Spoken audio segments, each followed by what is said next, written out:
একটা হচ্ছে রক্তের ফোঁটা যেহাদের, আর একটা হচ্ছে চোখের পানি আল্লাহর কাছে মানে অনুতপ্ত হয়ে আল্লাহর কাছে হাত তুলে যদি কানে কানে কোনো মানুষ, আল্লাহ আমার জীবনের পুরো মাফ করে দাও, আর এই কথা বলার সঙ্গে হয়েছে চোখ থেকে এক ফোঁটা পানি নাক থেকে গড়িয়ে মাটিতে পড়ার আগেই আল্লাহ তার জীবনের সমস্ত গুনাহ মাফ করে।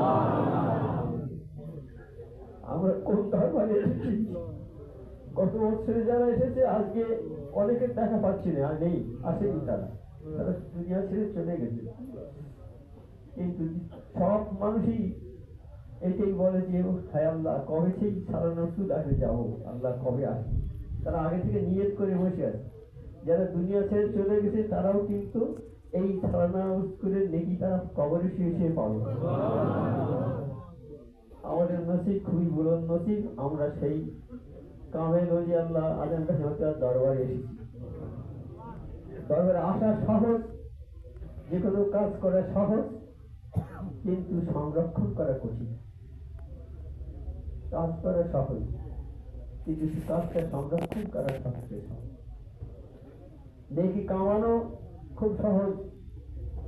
এই দরবারে বসলে একবার এক সেকেন্ডের মধ্যে, কয়েক মুহূর্তের মধ্যে, এক মুহূর্ত মানে এই এক কথা বলা, এইরকম এক মুহূর্তের মধ্যে কি হবে, যদি আদেবের সঙ্গে বসে 100 বছরের বেরিয়ে বলাতে সব হবে।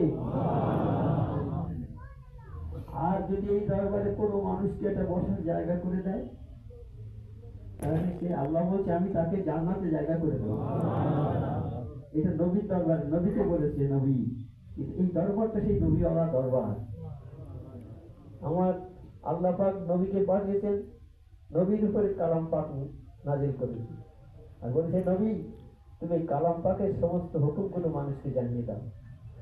এখন আমার নবী পাক যখন থাকবেন না, এখন নেই নবী, এখন সেই কথাগুলো বলবে কামেল ওলি আল্লাহ। আর এই কামেল ওলি আল্লাহর দরবার থেকে সেই কালাম পাকের কথাগুলো সারা বিশ্বে প্রচারিত হবে ইনশাআল্লাহ। হচ্ছে আমাদের দরবার থেকে হচ্ছে। তা কি দরবার এটা আছে?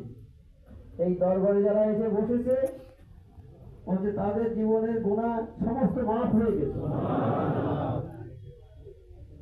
তা এই গুনাহ আমরা কামিয়েছি অনেক, 100 বছরে বেরিয়ে বলতে দেখি কামিয়েছি, কিন্তু এইটা সংরক্ষণ করে রাখাটাই